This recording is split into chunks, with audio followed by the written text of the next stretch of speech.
Hi everyone. आज हम एक बहुत ही इंटरेस्टिंग वीडियो बना रहे हैं और मैंने पहले बताया था कि मैं गेट 2024 टॉपर्स के थ्रू पॉडकास्ट बनाऊंगा जो आपको इंस्पायर कर सकते हैं। तो आज हमारे साथ सिद्धार्थ हैं जिन्होंने लास्ट ईयर हमारा गेट कंप्यूटर साइंस का कंसल्टेशन लॉन्च किया था और वो काफ़ी एक्टिव स्टूडेंट भी थे हमारे व्हाट्सएप में। तो उनके साथ हम एक बहुत ही अच्छा डिस्कशन करने की कोशिश करेंगे।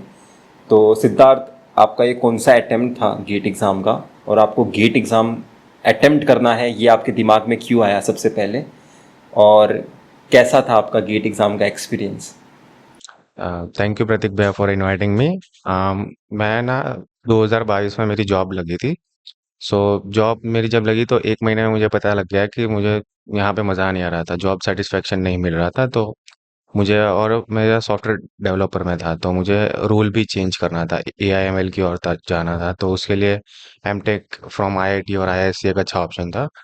तो मैंने वो सोचा कि आईआईटी में जा सकते हैं। उसी टाइम पे यूट्यूब पे मैं देख रहा था कि मतलब, क्योंकि मुझे 2 साल का गैप भी था, तो मुझे पता नहीं था कि कैसा रहेगा। तो आपके वीडियोस मैं पहले से भी देखता था, आपकी स्टोरीज मुझे पता थी।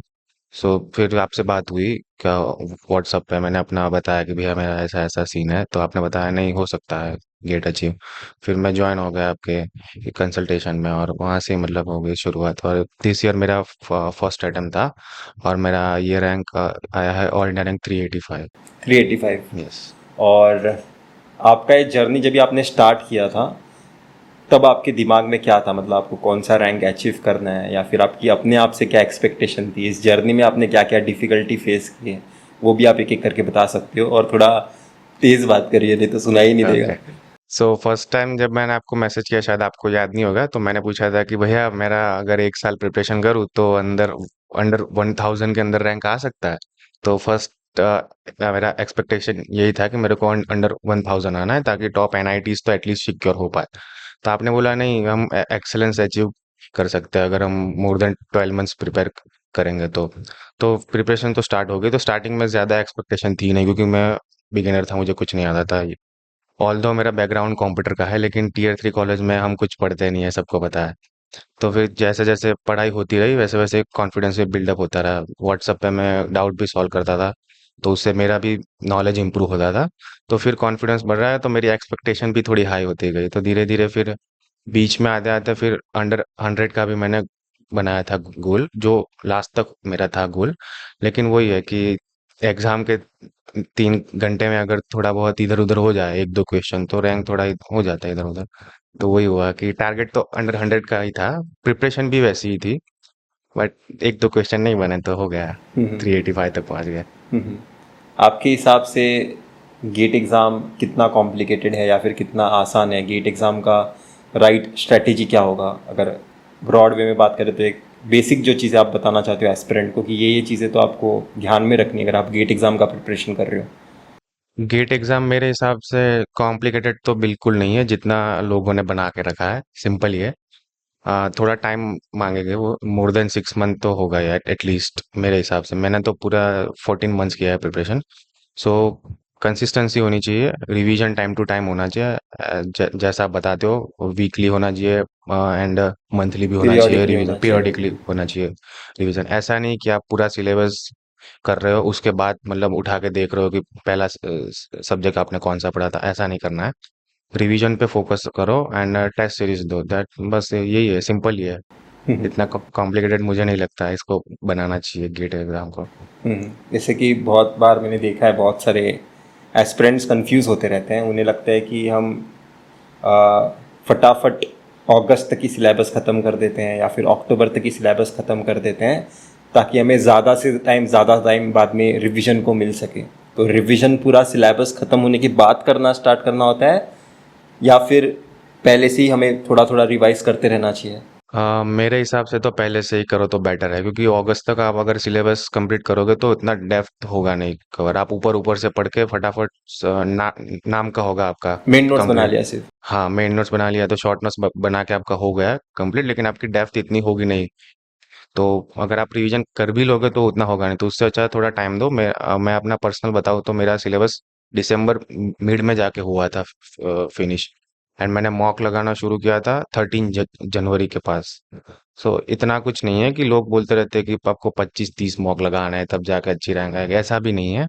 आई think more than 10 mocks quality वाले it's more than sufficient to secure a good rank. पर आपका जब भी आप दिसंबर 15 तक सिलेबस ख़त्म हुआ बता रहे हो, हम अपना पीरियोडिकली रिवीजन करते आए थे मैक्सिमम सब्जेक्ट्स का, यस जो एग्जैक्टली। हमने स्टार्टिंग से हाँ, प्रिपेयर काफी किए। सब्जेक्ट टीओसी तो मतलब मुझे ऐसे ही याद ही था, बहुत बार हो चुका है क्योंकि वो सब्जेक्ट मेरा सबसे पहले हो चुका था फिनिश। तो उसका रिवीजन तो बहुत टाइम हो गया था, तो वो सब्जेक्ट तो याद ही रह गया था, मतलब ऐसा देखना भी नहीं पड़ता मुझे। और मैंने देखा है कि आप व्हाट्सएप पे जब भी हम डाउट सॉल्व करते थे सबसे पहले, अभी तो हमने व्हाट्सएप चेंज कर दिया है, शिवांश ने बताया ही होगा हाँ। कि हर सब्जेक्ट के लिए अलग अलग व्हाट्सएप का ग्रुप बनाया है, यस। क्योंकि मोटिवेशन मेरे हिसाब से कुछ बच्चों को आता नहीं होगा कि क्या डिस्कस हो रहा होगा शायद से इस ग्रुप में, हम्म। तो शायद से ग्रुप ही नहीं लोग ओपन करते होंगे, पर आप ओपन करते थे, वो अच्छी बात है। पर आपने मेरे हिसाब से बहुत बार बच्चों के डाउट सॉल्व करने की कोशिश की है, तो उससे आपको कितना एडवांटेज मिला है जब भी आप किसी को सिखाने की कोशिश करते हो? क्योंकि जब भी आप क्वेश्चन को ही सॉल्व कर रहे हो वहाँ पे, आप सबसे पहले रिवीजन करते थे या फिर डायरेक्टली अपना दिमाग लगाने की कोशिश करते थे? डायरेक्टली रिकॉल करने का ट्राई करता था, लेकिन मोस्ट ऑफ द टाइम मुझे अपने नोट्स उठा के देखना ही पड़ता था कि वो टॉपिक क्या है, तो उससे रिवाइज भी हो जाता था। और कभी कभी मैं अगर किसी का डाउट सॉल्व कर रहा हूँ तो मेरा अप्रोच रॉन्ग होता था, तो तब सामने वाला मुझे बताता कि मतलब भैया ये ऐसे नहीं ऐसे होता है, तो मेरा भी इम्प्रूव होता था नॉलेज। तो काफ़ी इम्प्रूवमेंट तो आया। रि, रिवीजन काफ़ी हुआ है, मतलब टॉपिक रैंडमली होते थे रिवाइज, तो बेनिफिट तो उसका बहुत हुआ है मुझे। और एक्चुअल गेट एग्जाम में भी 65 क्वेश्चंस में रैंडमली किसी भी टॉपिक पे। यस एग्जैक्टली, ऐसा नहीं है कि पहले सीओए के आएंगे फिर ओएस के आएंगे, रैंडमली आएंगे, तो वो भी एक अपना एनालिटिकल स्किल इम्प्रूव होगा। आपके हिसाब से गेट कंप्यूटर साइंस में सबसे टॉप वेटेज वाले सब्जेक्ट्स कौन से हैं जिसे इग्नोर किया ही नहीं जा सकता अगर, या फिर ये सब्जेक्ट्स को अगर हमने अपना स्ट्रेंथ बना लिया तो मैक्सिमम बेनिफिट मिलेगा रैंक अच्छा लाने के लिए? मैक्स वेटेज बताओ तो अनप्रेडिक्टेबल है, क्योंकि अभी तक अपन हिस्ट्री उठा के देखो तो कंपाइलर से बहुत कम आता था, लेकिन इस बार सबसे ज्यादा है। और मेरा कंपाइलर थोड़ा वीक था और मैंने भी यही सोचा था कि 4-5 मार्क्स के आता है तो थोड़ा पढ़ के जाऊंगा, ज्यादा फोकस नहीं करूंगा। लेकिन इस बार कुछ ज्यादा ही आ गया है कंपाइलर, तो ऐसा हम मान नहीं सकते कि ये सब्जेक्ट को ज्यादा वेटेज देना, ये छोड़ के जाओ। सारे इंपॉर्टेंट ही है सब्जेक्ट। और अगर आपको ऐसा ही है कि मैं क्या स्ट्रांग बनाऊं, तो मैथ्स थोड़ा फोकस करो, क्योंकि ज़्यादातर बच्चों का मैथ्स वीक होता है। तो अगर वो आपका स्ट्रांग है तो आपका एक एज होगा बाकियों से। बाकी तो सारे सब्जेक्ट मेरे अकॉर्डिंग इम्पोर्टेंट ही है। रैंक लाने के लिए तो डेफिनेटली सारे डेफिनेटली इम्पोर्टेंट है। सारे सब्जेक्ट्स इंपॉर्टेंट है। मतलब मैं बताना ये चाहता था कि कुछ सब्जेक्ट्स जैसे for example data structures, algorithms, TOC compiler design, discrete maths, computer network, इसमें से हो सकता है कि एक कोई पर्टिकुलर सब्जेक्ट अगले साल भी कम वेटेज के लिए आए, पर सारे ये सारे के सारे सब्जेक्ट्स कम वेटेज के लिए आएंगे ऐसा होगा नहीं। ऐसा नहीं होगा, हाँ, ऐसा नहीं होगा। आपका थोड़ा अनसर्टेनिटी होता ही है हमेशा हर हम्म। साल कि एक सब्जेक्ट को ज़्यादा वेटेज दे दिया, एक सब्जेक्ट को कम वेटेज दे दिया, पर सारे ही सब्जेक्ट में अनसर्टेनिटी आ गई ऐसा होता नहीं ऐसा है। कभी नहीं होगा, क्योंकि उनको पेपर इन्हीं में से निकालना है ना, तो हाँ। एक दो को मतलब थोड़ा कम हो सकता है वेटेज, तो एक दो को ज्यादा होगा, तो हाँ। अगर आपने सब पढ़ा है तो फिर आपका अच्छा ही रहेगा पेपर। और आपके हिसाब से इंजीनियरिंग मैथमेटिक्स और एप्टीट्यूड को किस तरह से स्टूडेंट्स को देखना चाहिए? क्योंकि मेरे हिसाब से हम डायरेक्टली रैंकर बनने की बात करते हैं, सब्जेक्ट में एक्सेलेंस अचीव करने की बात करते हैं, पर जब तक किसी का इंजीनियरिंग मैथमेटिक्स और एप्टीट्यूड अच्छा नहीं है तो जो 15 मार्क्स है या फिर जो मार्क्स 25-20 मार्क्स निकाल सकता है आसानी से, वो कहीं ना कहीं उस पर ध्यान नहीं दे रहा। तो इंजीनियरिंग मैथमेटिक्स एप्टीट्यूड आपका कैसा था? मेरा मतलब एक काइंड ऑफ एवरेज ही था, क्योंकि मैंने इतना फोकस नहीं किया था मैथ्स पे। मैंने सोचा था कि मैं लास्ट में मतलब फोकस कर लूंगा, लेकिन अनफॉर्चुनेटली टाइम नहीं बचा था। तो मतलब डिसेंट से तो अच्छा था, एवरेज से थोड़ा ऊपर ही था, लेकिन एक्सेलेंट तो नहीं था मेरा। एप्टीट्यूड अच्छा था, एप्टीट्यूड एक्चुअली मैंने किया ही नहीं है, क्योंकि मैं मानता हूँ कि एप्टीट्यूड आपको अगर आता है तो आता है। हाँ तो हाँ। मेरे एप्टीट्यूड में भी I think without any thing मैंने कुछ पढ़ा ही नहीं, उसका वीडियो कुछ भी नहीं देखा, फिर भी मेरे 12 मार्क्स है 15 में से, तो अच्छे ही मार्क्स है वैसे। हाँ, तो एप्टीट्यूड तो मतलब नेचुरल है मेरे हिसाब से तो। हम्म। तो यही बताना चाहता हूँ, वैसे आपने ये डिफ़िकल्टी जो आपने मैथ्स को इग्नोर किया है थोड़ा, हाँ। वो डिफ़िकल्टी अभी आपको आईएससी में भी यस आपने। एग्जैक्टली, आईआईएससी में मुझे मैथ्स की आई थी डिफिकल्टी। तो आई मैथ्स वैसे मैंने बोला ना कि आपको अगर कोई स्ट्रांग बनाना है तो मैथ्स बना लो स्ट्रांग, काफी एज होगा आपका बाकियों से, इवन इंटरव्यूज में भी काफी हेल्प होगा। इन्हीं चीज़ों पे फोकस किया यस, जाएगा। मोस्ट ऑफ अगर आपको AIML में जाना है ना तो मैथ्स इज हैवीली नीडेड, वो लोग इन्हीं पे पूछेंगे आपको क्वेश्चन। और थोड़े बहुत डेटा स्ट्रक्चर के और प्रोग्रामिंग के भी होंगे क्वेश्चन, लेकिन वो अगर अगर अगर आपको नहीं आता है और आपका मैथ्स बहुत ही स्ट्रांग है तो चल जाएगा, आपका इंटरव्यू अच्छे से जाएगा, सिलेक्शन भी हो जाएगा आपका। लेकिन अगर डेटा स्ट्रक्चर और प्रोग्रामिंग आता है अच्छा है, लेकिन मैथ्स बिल्कुल वीक है तो नहीं हो पाएगा आपका। आईएससी के इंटरव्यू में सबसे स्टार्टिंग का सब्जेक्ट उन्होंने कौन सा फोकस किया था? पहले तो वो हमें पूछते हैं कि आप अपने फेवरेट 2-3 सब्जेक्ट बताओ, तो जनरली अगर किसी को AML में जाना है तो वो लीनियर अलजेब्रा, प्रोबेबिलिटी और वही बताते हैं। तो मैंने भी यही बताया था कि मेरे ये 2 मैंने प्रिपेयर किए हैं। तो क्वेश्चन उन्हीं पे आए थे, प्रोबेबिलिटी पे, कैलकुलस पे पूछ लिया था, एंड डेटा स्ट्रक्चर का भी एक क्वेश्चन था। कैलकुलस पे डायरेक्ट सिर्फ कैलकुलस प्योर क्वेश्चन था या फिर कुछ मिक्स किया था सब्जेक्ट? इंटीग्रेशन था। अच्छा हाँ, इंटी आपने बताया, याद आ इंटीग्रेशन गया था। मुझे। हम्म। सही है वैसे। और बाकी आपको अभी ए आई एम एल के लिए आप क्या कर रहे हो?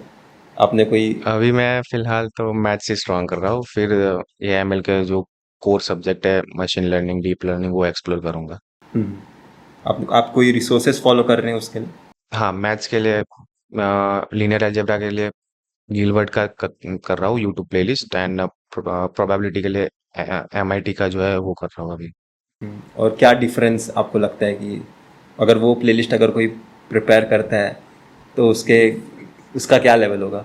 लेवल तो नेक्स्ट लेवल होगा, क्योंकि कोचिंग के से तो बहुत ही ऊपर का पढ़ाया है उन्होंने, क्योंकि कोचिंग में भी सब वहीं से पढ़ाते हैं, तो ऐसा नहीं है। हम्म। तो लेवल तो अच्छा है, अगर आप वहां से पढ़ोगे LA और प्रोबेबिलिटी तो आपका बहुत अच्छा हो जाएगा वो तो, डेफिनेटली। और आप क्या बताना चाहते हो, जैसे कि आपने एक पहला मॉक टेस्ट अटेम्प्ट किया था, और पहले मॉक टेस्ट मतलब जनरली क्या होता है कि जो हमारा जनवरी में जो माइंडसेट बन जाता है वो काफ़ी ज़्यादा इम्पैक्ट डाल सकता है आपके गेट एग्ज़ाम के रिज़ल्ट में, क्योंकि ज़्यादा दिन बचे नहीं हैं। तो हमने मैं तो आपके लिए एक्सेसिबल था पूरी तरह से, तो आपने फटाक से मुझे बता दिया, मैं हम कॉल पे बात कर रहे हैं। पर बहुत सारे स्टूडेंट्स तो किसी भी डिफ़िकल्ट मॉक टेस्ट सीरीज़ में एनरोल हो जाते हैं क्योंकि वो फ्री है, और उस चक्कर में अगर उनके मार्क्स कम आ जाते हैं तो वो डीमोटिवेट फील करते हैं कि हमारा शायद से उस प्रिपरेशन उस लेवल पे ही नहीं है शायद, इसलिए हमारे कम मार्क्स आए हैं। तो आपके पहले मॉक टेस्ट में कितने मार्क्स आए थे आप बताओ, और उसे आपने कैसे टैकल किया? मेरे पहले मॉक टेस्ट में 26 मार्क्स थे, तो डिमोटिवेट तो काफ़ी हो गया था। और जैसे ही मॉक टेस्ट के मार्क्स मैंने देखे, पहला कॉल मैंने प्रतीक भैया को किया था कि भैया मुझे तो लगता नहीं है कि इस साल मेरा हो पाएगा, मैं नेक्स्ट ईयर का सोच रहा हूँ। तो आपने बताया कि ऐसा नहीं होता है। फिर आपने पूछा था कि आपने टेस्ट सीरीज कौन सी लगाई, तो मैंने बताया कि मैंने ये लगाई। फिर मुझे भी पता लग गया कि अननेसेसरी क्वेश्चन काफ़ी होते हैं, जो कि एक्चुअल गेट में इतना नहीं होता है लेवल, क्योंकि एक्चुअल गेट में अगर इतना हार्ड पूछने लग गए तो काफ़ी बच्चों के मार्क्स नहीं आएंगे ना। तो उनका सेट होता है कि इतना परसेंटेज हार्ड क्वेश्चन होगा, इतना इजी होगा और इतना मीडियम होगा। लेकिन टेस्ट सीरीज काफ़ी लोग मतलब खुद के मतलब प्रमोशन के लिए काफ़ी हार्ड बना देते हैं। तो अगर आपने वो ऐसी कोई परचेस कर ली है तो बी केयरफुल, क्योंकि आपको फिर देखना होगा कि जनवरी मंथ आपके लिए डिफ़िकल्ट जनवरी बन में अगर जाएगा। आप इतने कम मार्क्स लाते हो तो फिर डिमोटिवेट हो जाओगे। और प्रतीक भाई अगर आपके साथ नहीं है और आप अगर अकेले प्रिपरेशन कर रहे हो, फिर तो गिव अप ही मार दोगे आप।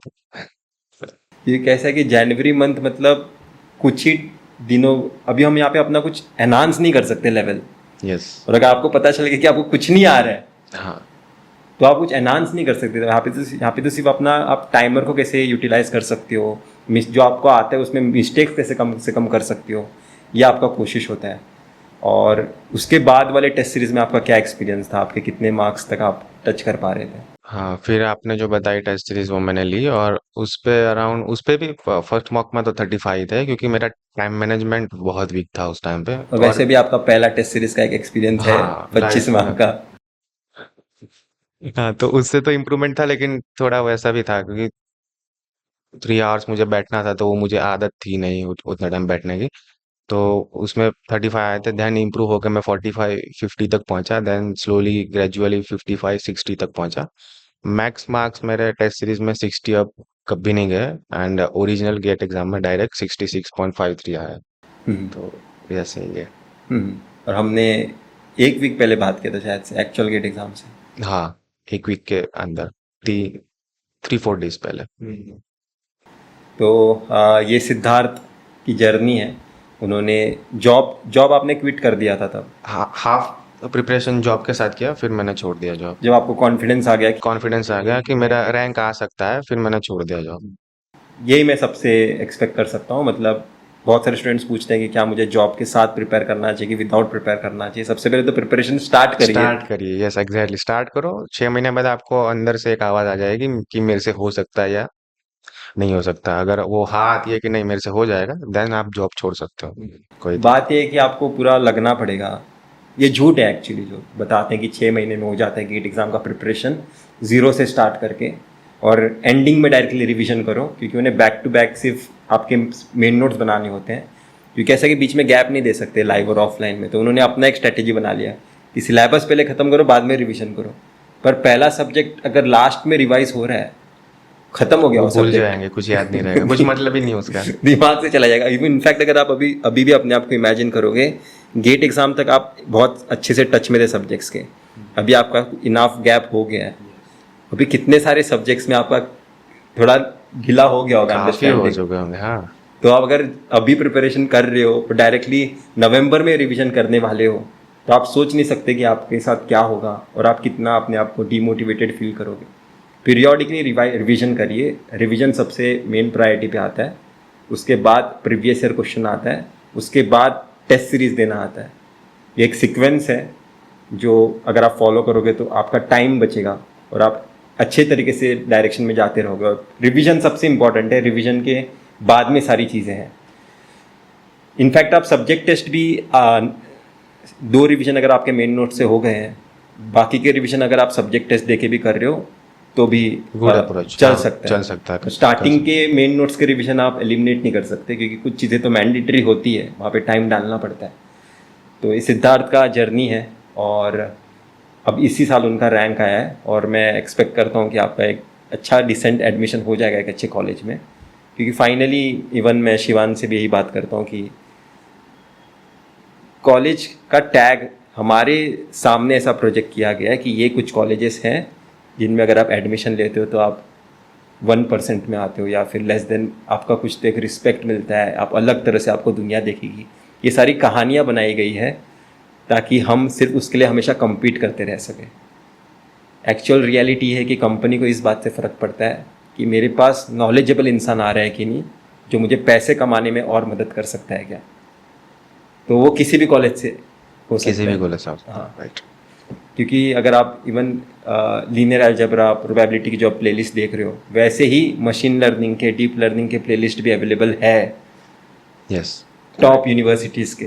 तो आपको स्टैनफोर्ड के हाँ, है, I तो आपको think। लर्निंग करने के लिए आईआईटी में ही जाना, आईआईटी बॉम्बे ही जाना है किसी को, ऐसा नहीं है।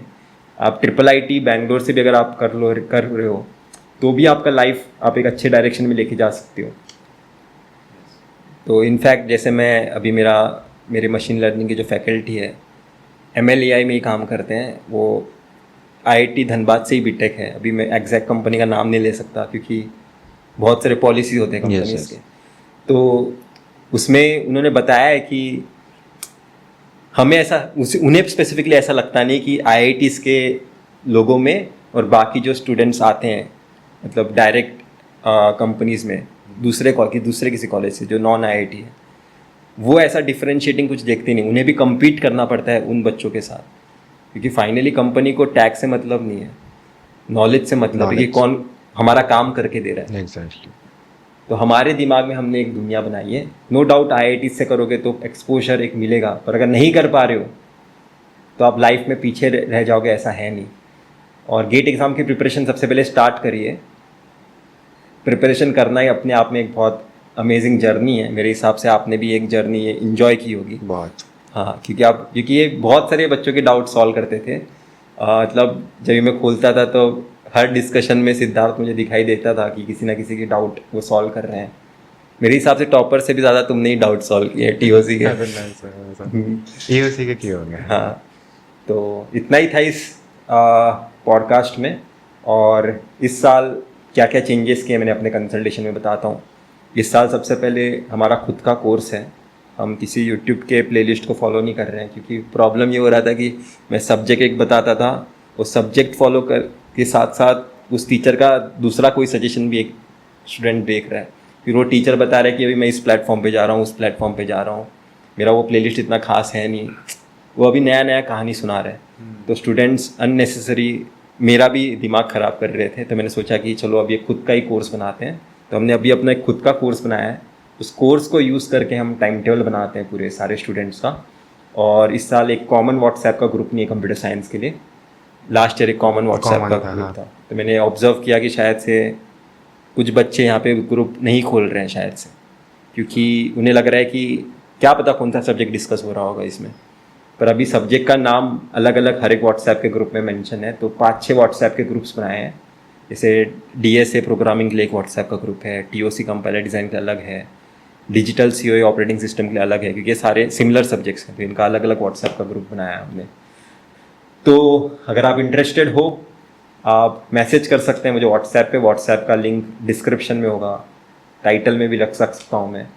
तो इतना ही था इस वीडियो में, हम फिर मिलेंगे किसी वीडियो के साथ। Till then bye.